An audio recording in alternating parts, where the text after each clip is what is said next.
Hello बच्चों, आज हम मैकेनिकल प्रॉपर्टी ऑफ फ्लूइड की सेकंड क्लास पढ़ेंगे जिसमें हमको विस्कोसिटी पढ़ना है। इस चैप्टर में हम जब फ्लूइड मूव करता है, मोशन में होता है, तो क्या क्या उसके ऊपर कंसेप्ट लगते हैं वो सब कुछ हम इस वीडियो में पढ़ेंगे। ठीक है। सबसे पहली बात आती है विस्कोसिटी। जैसे कि हम देखते हैं कि मान लेते हैं हमारे पास दो टाइप के लिक्विड है, एक कोई ऑयल हो गया और एक दूसरा हनी ले लेते हैं। अगर दोनों को सेम सरफेस पे डाल दे और वो दोनों ही फ्लो होना शुरू हो जाए तो आप देखोगे हो सकता है ऑयल तेजी से फ्लो हो और हमारा जो हनी है वो आराम आराम से फ्लो हो। दूसरा, दोनों ही लिक्विड में अगर हम हाथ डाल के अपने हाथ को मूव कराएं तो आपको लगेगा कि हनी के अंदर ज्यादा रेजिस्टेंस है, उसमें हाथ को मूव कराना थोड़ा मुश्किल है ऑयल के कंपैरेटिवली। तो ऐसा होता क्यों है? देखो, जब भी कोई लिक्विड मूव करता है तो उसके अंदर डेवलप हो जाता है विस्कोसिटी। विस्कोसिटी जितना गाढ़ा लिक्विड होगा उतनी ज्यादा उसके अंदर विस्कोसिटी होती है। ठीक है। एक्सपेरिमेंटली हम देखेंगे कि उसकी वैल्यू कितना होती है, कोई लिक्विड कितना विस्कस हो सकता है। ठीक। मान लेते हमने एक एक्सपेरिमेंट किया, हमने दो प्लेट ली है, एक को फिक्स कर दिया है नीचे और एक इसके बीच में कोई ऑयल हमने रख दिया है, एक दूसरी प्लेट रखी है हमने इसके ऊपर। अब हम क्या करते हैं, इस पे हम शियर फोर्स लगाते हैं, जो बिल्कुल पैरेलल लगता है मोशन के, उसको शियर फोर्स कहते हैं। ठीक। ये प्लेट आगे जाना शुरू हो जाएगी। अब हम यहाँ पे देखते हैं कि डेल्टा एक्स डिस्टेंस ये आगे चली गई, मतलब ये लिक्विड फ्लो होना शुरू हो गया। अब इसकी जो लेंथ है वो हो गई एल। सबसे पहले हमें देखना है, हमने ये एक्सपेरिमेंट पहले ऑयल डाल के किया और फिर हमने इसको हनी डाल के किया। हम देखेंगे सेम अमाउंट ऑफ वेलोसिटी देने के लिए दोनों में जो फोर्स लग रहा है वो अलग अलग लग रहा है। जो ज्यादा गाढ़ा लिक्विड है, जिसकी विस्कोसिटी ज्यादा है, उसमें हमको ज्यादा फोर्स लगाना पड़ रहा है, बाकी सारी चीजें सेम रखने के लिए। तो सबसे पहले हम निकालते हैं इसमें स्ट्रेन रेट। स्ट्रेन रेट का मतलब क्या होता है, ये लिक्विड जो फ्लो हो रहा है वो कितना जल्दी जल्दी फ्लो हो रहा है, उसी को कहते हैं स्ट्रेन रेट। किस रेट से ये इसके अंदर स्ट्रेन हो रहा है। अच्छा, स्ट्रेन कैसे निकालेंगे? वैसे तो हमको शियर स्ट्रेन निकालना है। ये होता है shear strain divide by time. तो शियर स्ट्रेन कैसे निकालते हैं? Delta x divide by L. ठीक है। और टाइम को ले लेते हैं डेल्टा टी। अच्छा, delta x divide by delta T को वेलोसिटी लिख सकते हैं और ये एल हो गई हमारी मतलब की लेंथ। चलो इसको स्मॉल ही बना देते हैं। ठीक है। बात करते हैं शियर स्ट्रेस की। क्योंकि ये फोर्स लग रहा है इस प्लेट के ऊपर तो शियर स्ट्रेस तो लगेगा ही। शियरिंग स्ट्रेस तो वो तो होता है फोर्स डिवाइड बाय एरिया। ये हो गया एरिया ऑफ प्लेट। ठीक है। अब हमको क्या करना है, इसकी विस्कोसिटी कैलकुलेट करनी है। विस्कोसिटी के लिए हम यूज करते हैं symbol coefficient of viscosity. Coefficient of viscosity इसको यूज किया जाता है, इस सिंबल से इसको दिखाया जाता है। कोफिशिएंट ऑफ विस्कोसिटी होते हैं shearing stress divide by strain rate. ठीक है। फॉर्मूला लिख लेते हैं। स्ट्रेस तो हो गया हमारा फोर्स अपॉन एरिया और रेट क्या हो गया, ये V डिवाइड बाय L। ठीक है। इस एल को ऊपर भी लेके लिख सकते हैं तो FLAV। ये हो गया हमारा कोफिशिएंट ऑफ विस्कोसिटी। अब इस फॉर्मूले के थोड़ा सा और चेंज करते हैं। मान लेते हैं कि दो लेयर के बीच में, जो जैसे हमारी दो लेयर है उनके बीच में वेलोसिटी का डिफरेंस हो गया dV और दोनों के बीच में जो डिस्टेंस है वो dx मान लेते हैं। ठीक है। किसी भी दो लेयर के बीच में इसको कहते हैं हम velocity gradient. Velocity gradient between two layer, किन्हीं भी दो लेयर के बीच में। तो हमारा फॉर्मूला जो बदल जाएगा विस्कोसिटी का वो हो जाएगा FA, यहां पे हो जाएगा dV डिवाइड बाय dx। ठीक है। तो ये हमारा मेन फॉर्मूला हो गया। ठीक। अब हम इस पे एक इसकी यूनिट निकालने की कोशिश करते हैं। अब देखो बच्चों, मान लेते दो प्लेट्स हमारे पास है, दोनों का एरिया 1 मीटर स्क्वायर है। ये जो नीचे वाली प्लेट है ये 0 है, फिक्स की हुई है हमने, और जो ऊपर वाली प्लेट है वो 1 मीटर पर सेकंड से आगे की तरफ मूव करती है जब हम इस पे 10 न्यूटन का फोर्स लगाते हैं। दोनों प्लेट के बीच में की जो डिस्टेंस है वो 1 मीटर है। अब हम अपने फॉर्मूले में रखते हैं। हमारा फॉर्मूला क्या था? फोर्स डिवाइड बाय एरिया और dV डिवाइड बाय dx। ठीक है। अब देखो, हम यहाँ पे अपना फोर्स लगा देते हैं 10 न्यूटन, एरिया हो गया 1 का चेंज हो रहा है 1 मीटर की डिस्टेंस पे, मतलब वेलोसिटी ग्रेडियंट कितना है 1 डिवाइड बाय 1। तो आंसर आ गया 10। अच्छा, इसकी यूनिट फोर्स की होती है न्यूटन, इसकी हो जाएगी मीटर पर मीटर स्क्वायर। और इसकी जो वेलोसिटी आती है वो होती है सेकेंड। ठीक है, तो हमारा जो कोफिशिएंट ऑफ विस्कोसिटी है, कोफिशिएंट ऑफ विस्कोसिटी, वो आया हमारा 10 न्यूटन पर मीटर स्क्वायर पर सेकंड। ये इसकी यूनिट होती है। तो इसकी एसआई यूनिट क्या होती है, वो होती है न्यूटन मीटर स्क्वायर पर सेकंड। समझो, अगर प्लेट का एरिया 1 है, डिस्टेंस भी 1 है और वेलोसिटी का डिफरेंस भी 1 है, तो जो फोर्स आपको लगाना पड़ेगा ये मेंटेन करने के लिए, इसकी वेलोसिटी 1 को मेंटेन करने के लिए, वही फोर्स इसकी विस्कोसिटी होगा, मतलब इसकी विस्कोसिटी के बराबर होगा। ठीक है, ये हो गई। अच्छा, न्यूटन पर मीटर स्क्वायर को हम पास्कल भी लिख सकते हैं, तो इसको पास्कल सेकंड भी पढ़ लेते हैं। ठीक है, इसकी डायमेंशन अगर लिखने की हमको लिखना पड़े तो न्यूटन की डायमेंशन होती है M L T minus 2, metre की हो जाएगी एल माइनस 2 और सेकंड की होती है टी। इसको सोल्व करने के बाद हमारी डायमेंशन बनेगी M L minus 1 T minus 1। तो विस्कोसिटी की जो डायमेंशन होती है हमारी ये होती है। अच्छा, एक बात और याद रखना बच्चों, इस यूनिट को एसआई यूनिट का वैसे तो ये होती है, पर इसका जो नाम है वो पोइज़ियूली, ठीक है, जिसको पीएल से भी डिनोट करते हैं। तो उनका नाम था जिन्होंने ये एक्सपेरिमेंट किया था, पोजुलिनी। ठीक है, अच्छा, अगर मैं इसकी सीजीएस यूनिट की बात करूं, सीजीएस, तो उसमें इसकी यूनिट होती है पोइज। ठीक है, ध्यान रखना। दूसरी बात, एक पोजुलिनी होती है, एक पोइजुलिनी इक्वल टू होती है 10 पोइज। ठीक है, ध्यान रखना ये। जो अभी तो हमने विस्कोसिटी पढ़ा है, अब देखते हैं विस्कोसिटी से क्या होता है।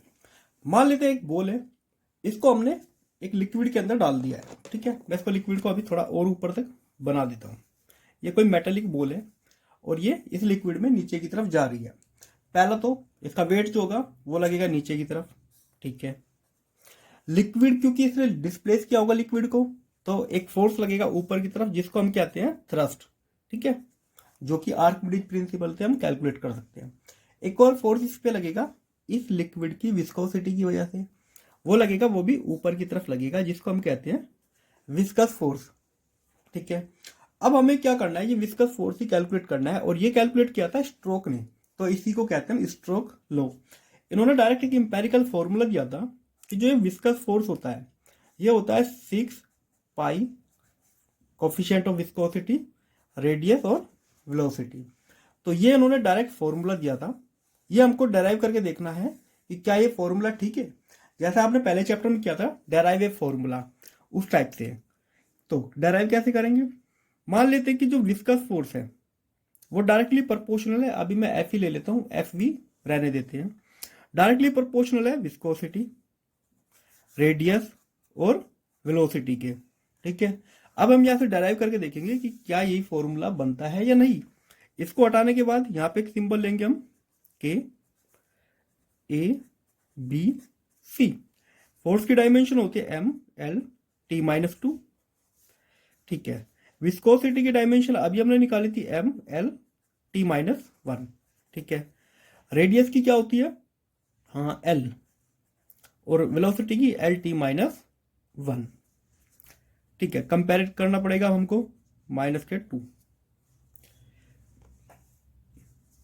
तो m की टोटल पावर हो जाएगी यहां से a, बस a ही, और l की माइनस ए प्लस बी और प्लस के c। t की डायमेंशन हो जाएगी यहाँ पे माइनस ए माइनस के c। अब कंपेयर कर लेते हैं, तो a की वैल्यू आ गई 1। ठीक है, पहले इसको देख लेते हैं, माइनस ए माइनस सी, इधर वैल्यू कितना है माइनस के 2, a की वैल्यू यहाँ पे रखेंगे माइनस के सी इक्वल टू माइनस 2, या उधर चला जाएगा तो minus C equal to minus 2 plus 1 minus 1, तो सी आ गया यहाँ से 1। ठीक है, अब बीच वाले को कंपेयर कर लेते हैं, माइनस ए प्लस बी प्लस के सी इक्वल टू, इधर एल की वैल्यू कितना है 1, एल की पावर वैल्यू रख देते हैं minus 1 plus B plus 1 equal to 1, ये दोनों कैंसिल, तो बी आ गया हमारा 1। तो कहने का मतलब तीनों की वैल्यू जो है 1 1 आ गई है। ठीक है, अब ये तीनों ही वैल्यू हम उठा के रखेंगे यहाँ पे, जो हमारा मेन फॉर्मूला था। ठीक है, तो हमारा जो फोर्स आ गया 1 1 रखेंगे, तो सीधी सी बात है फॉर्मूला हमारा यही बन जाएगा एन आर वी। अब एक्सपेरिमेंटली जो प्रूव किया गया है के की वैल्यू निकल के आई है 6 पाई। तो फोर्स जो आएगा हमारा फोर्स का formula 6 pi N R V. तो इसका मतलब जो स्ट्रोक का ये फोर्स है बिल्कुल डायमेंशनली तो करेक्ट है। ठीक है, तो जब भी कोई एक सॉलिड स्फीयर किसी लिक्विड में जाता है तो जो विस्कस फोर्स लगता है उस लिक्विड की विस्कोसिटी से जो फोर्स लगता है वो ऐसे हम कैलकुलेट कर सकते हैं। अच्छा, इसका यूज हम काफी जगह कर सकते हैं, वो मैं आगे बताऊंगा। जैसे कोई आदमी किसी हाइट से कूदता है तो पैराशूट खोल लेता है। अब पैराशूट से क्या होता है, जो हमारी एयर है, एयर की भी विस्कोसिटी होती है, उसकी वजह से वो धीरे धीरे नीचे की तरफ आता है।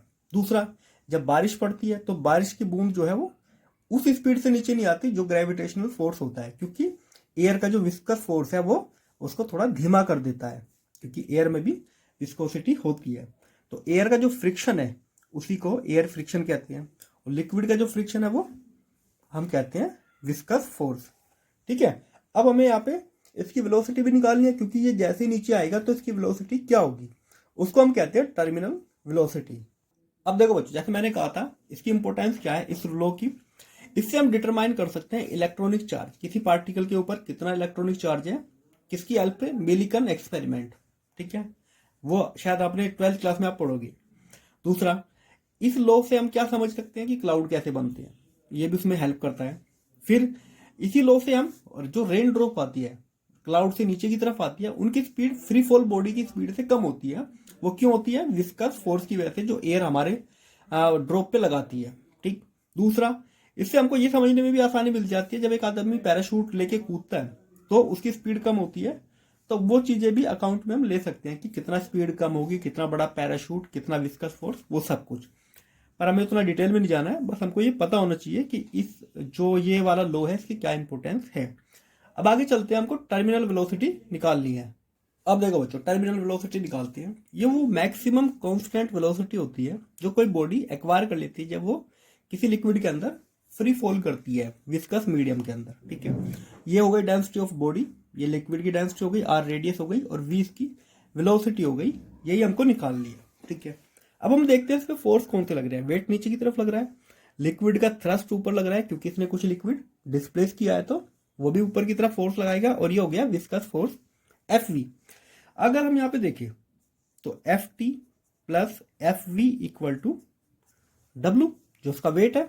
ठीक है, तो पहले हम यहाँ पे एफ टी निकाल लेते हैं रफली। वो तो हमको पता है 6 pi N R we, N ये विस्कोसिटी हो गया। ठीक, थ्रस्ट कितना लगेगा, थ्रस्ट लगता है जो इसकी डेंसिटी है वो मल्टीप्लाई इसकी वॉल्यूम। तो जो फोर्स होता है थ्रस्ट का वो होता है वॉल्यूम, और उसके साथ होती है डेंसिटी। जैसे थ्रस्ट किस पे लग रहा है, लिक्विड थ्रस्ट लगा रहा है तो लिक्विड की डेंसिटी हमको लेनी पड़ेगी, तो लिक्विड की डेंसिटी हो गई है मल्टीप्लाई जी।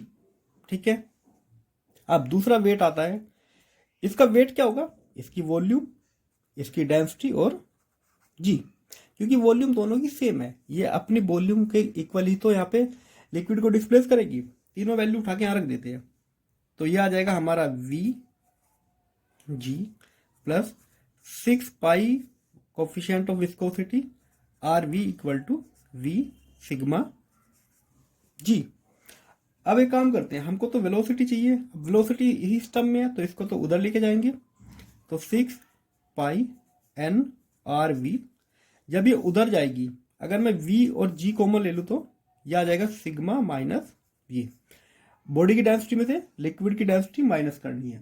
उसके बाद हम अगले पेज पे चलते हैं, इस पे तो नहीं हो पाएगा ये। अब देखो बच्चों, हमको ये मिला है। ठीक है, अच्छा, अगर मैं वेलोसिटी को उसकी वॉल्यूम की बात करूं तो वॉल्यूम क्या होती है स्फेरिकल पार्टिकल की, 4/3 पाई आर क्यूब। ये भी हमको यहाँ पे रखनी पड़ेगी।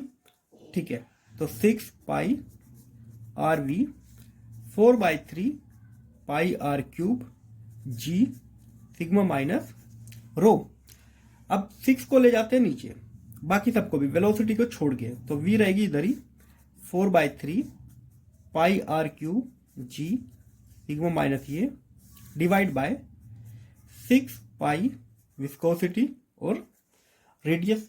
अब यहाँ पे कुछ चीजें कट जाएंगी। ठीक है, जैसे कि ये हो जाएगा 2 और ये हो जाएगा 3, पाई से पाई कट और एक आर से आर कट, तो पावर बचेगी 2।